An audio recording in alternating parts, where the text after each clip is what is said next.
Welcome back. You're still watching the Daily Debate, and I'm honored to be having with me over the program for tonight in the studio Dr. Wael Hossam, the AI pioneer and the HR and digital transformation expert. Thank you very much once again for being with us tonight.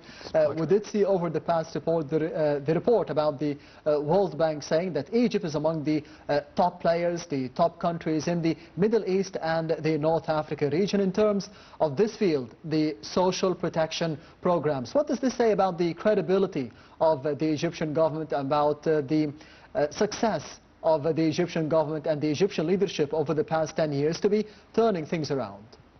Well, you can never deny that it's a success. You can never deny that it's a success story.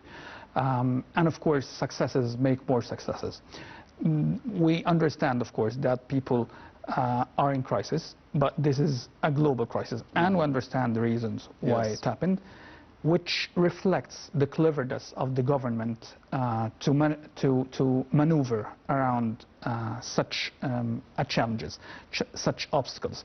It is a global thing, but we still see that we can live, we can be safe, we can manage our daily habits.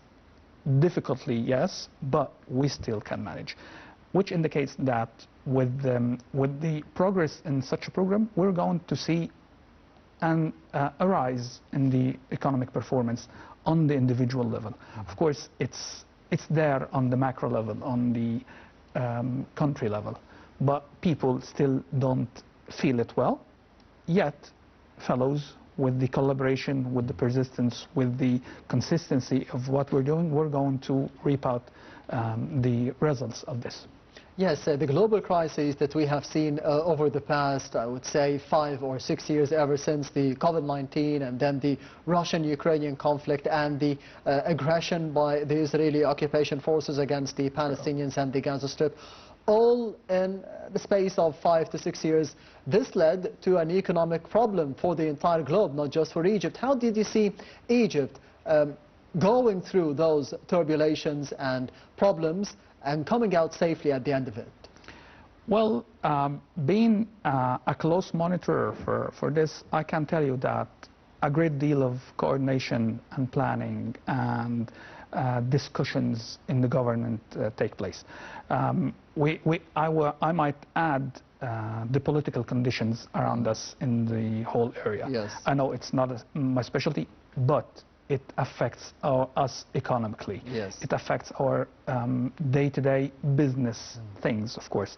Having extra burdens on our day-to-day, and we know that our economy needs support, not burdens. So that I would say that we have a clever government. I trust it, and I can say that I can see the light in the end of the tunnel.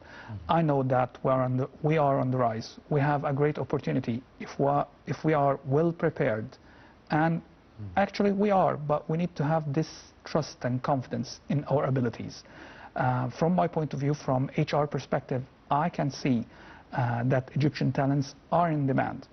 Why not to harness it? Fellows, let's put hand in hand and work together and take this opportunity forward.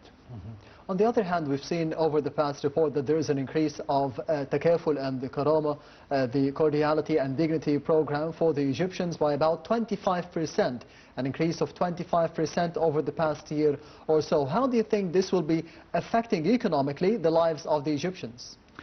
Actually, it's 5.2 million human. Yes. Will have 25 increase. It's a privilege, of course, it's an advantage.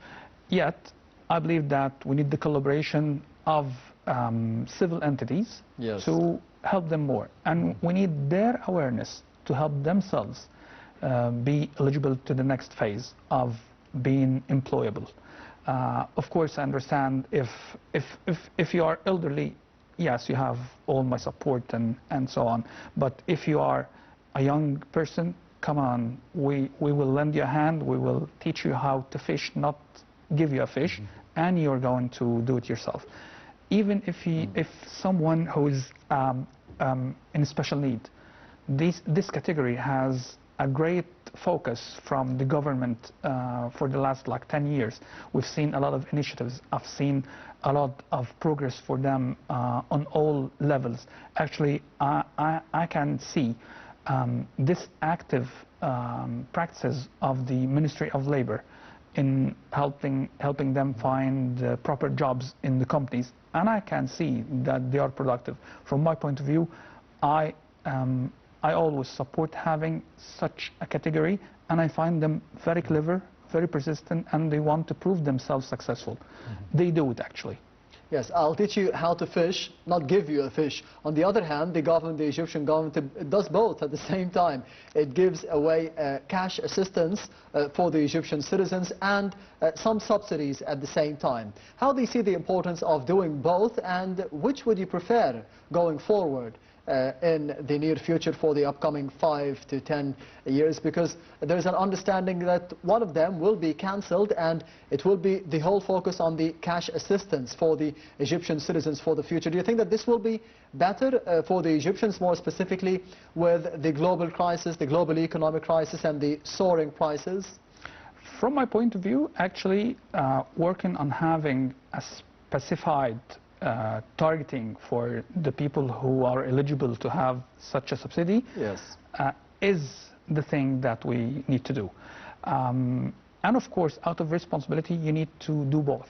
You need to give some the fish if they can't have their fishing themselves, yes, and help them, of course, to go through the process in order to be eligible and being employable.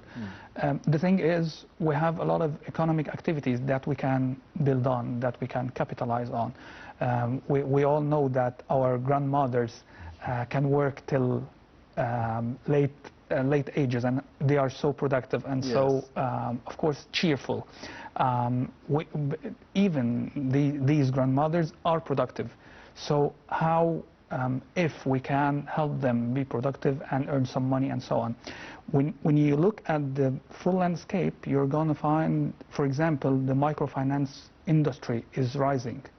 And the microfinance is providing finance assistance for the micro businesses, the ones who have like a small shop or something. Yes, Dr. Wael Hossam, the AI pioneer, the HR and the digital transformation expert. Thank you very much for being with us tonight on the Daily Debate, and the Happy Ramadan. My great pleasure. Happy Ramadan to you. Thank you, thank you. And this brings us to the end of the Daily Debate for tonight. Thank you for watching, and goodbye.